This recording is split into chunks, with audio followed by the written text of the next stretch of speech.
Being an atheist in Iran, Silent lives in a theocratic state. Iran is a nation of deep history, rich culture, and strong religious identity. But for those who quietly reject religion, especially Shia Islam, life can be challenging and often dangerous. Iran's theocratic system. Iran's government is based on Shiite Islamic law. Religion is woven into politics, law, and everyday life. Apostasy, the act of leaving Islam, can be punished by death under traditional interpretations of Sharia. Recognized religions in the Islamic Republic of Iran. The Iranian constitution recognizes only a few religions, 12 are Shia Islam as the official religion, and a handful of others with limited rights. The religions that are recognized by the Islamic Republic of Iran would be Islam, 12 are Shiite, Christianity, Judaism, and Zoroastrianism. These groups have some legal protections and parliamentary representation, but even they face surveillance, discrimination, and restrictions on public religious expression. Other faiths, like the Baha'i faith, newer Christian denominations, and of course, atheism, are not recognized at all. Their followers may face harassment, arrest, or worse simply for their beliefs. For atheists, this means they are not only unrecognized, but effectively invisible. The law does not acknowledge their existence, only their silence. Legal status of atheism. Though atheism isn't named in Iran's civil code, laws against blasphemy and insulting Islam effectively marginalize it. Being openly atheist can lead to arrest, imprisonment, or worse, especially if one speaks out. Atheism and the morality police in Iran. Iran's morality police, known as the Gashi Irshad, are tasked with enforcing Islamic codes of conduct, from hijab compliance to public behavior. Their presence is a constant reminder that religion is not just personal, it's policed. For atheists, every encounter with these forces is a potential risk. Refusing to confirm outwardly by dress, prayer, or speech can draw suspicion, interrogation, or even arrest. Ahmadinejad on atheism. During his presidency that lasted from 2005 to 2013, Mahmoud Ahmadinejad frequently linked atheism with moral decay and social instability. In public speeches, he portrayed atheists as people who lacked values, describing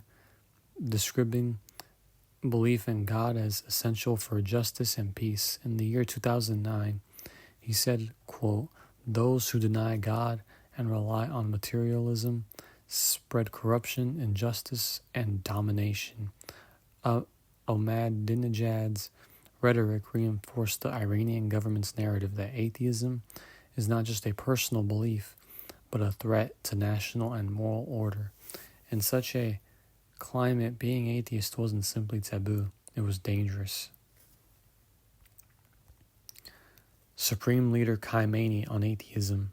Supreme Leader Ayatollah Ali Khamenei, the highest authority in Iran, has consistently framed atheism and secularism as threats to the moral and spiritual fabric of society.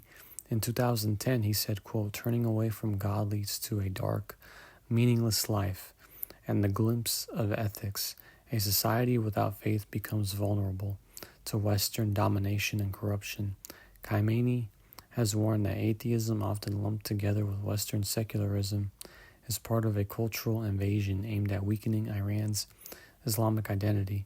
Under his leadership, belief in God is not just encouraged, it's enforced through law and education.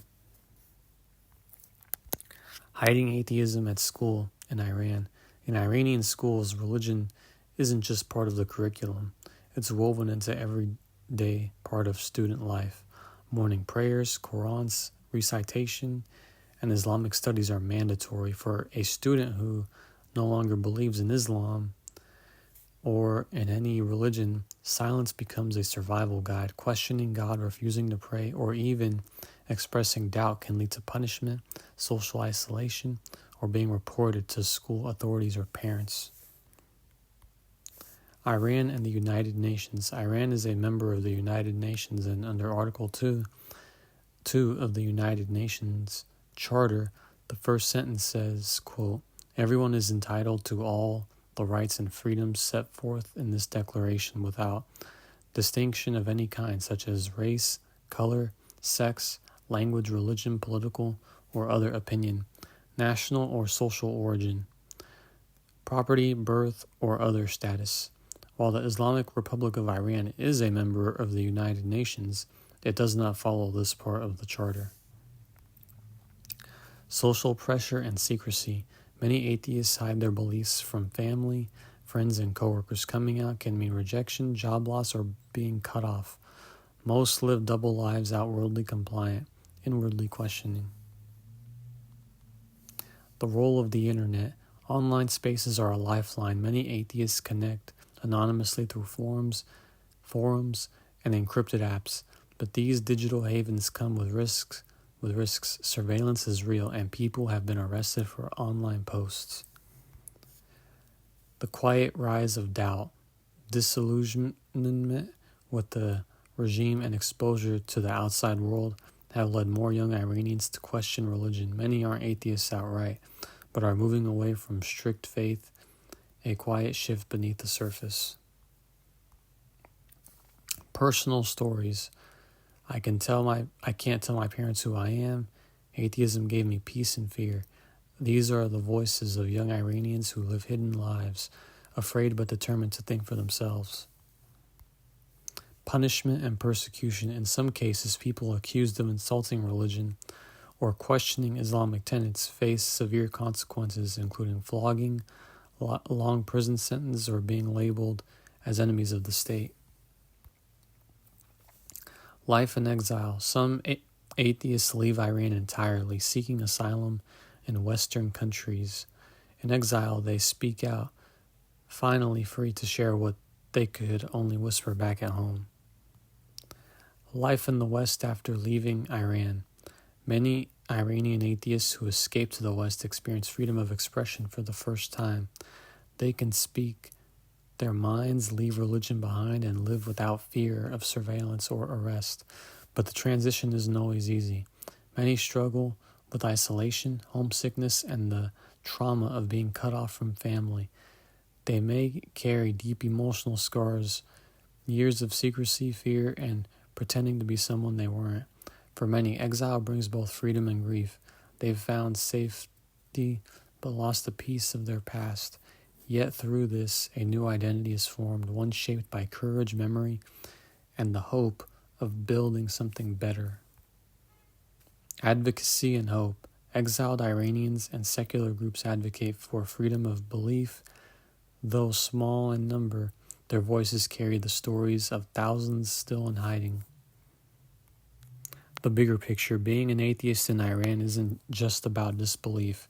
It's about human rights, the freedom to think, question, and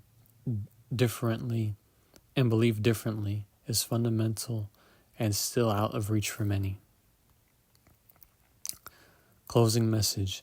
Those silenced atheists in Iran are not alone. They are thinkers, seekers, and survivors, quietly holding on to a freedom the world must not forget. Thank you.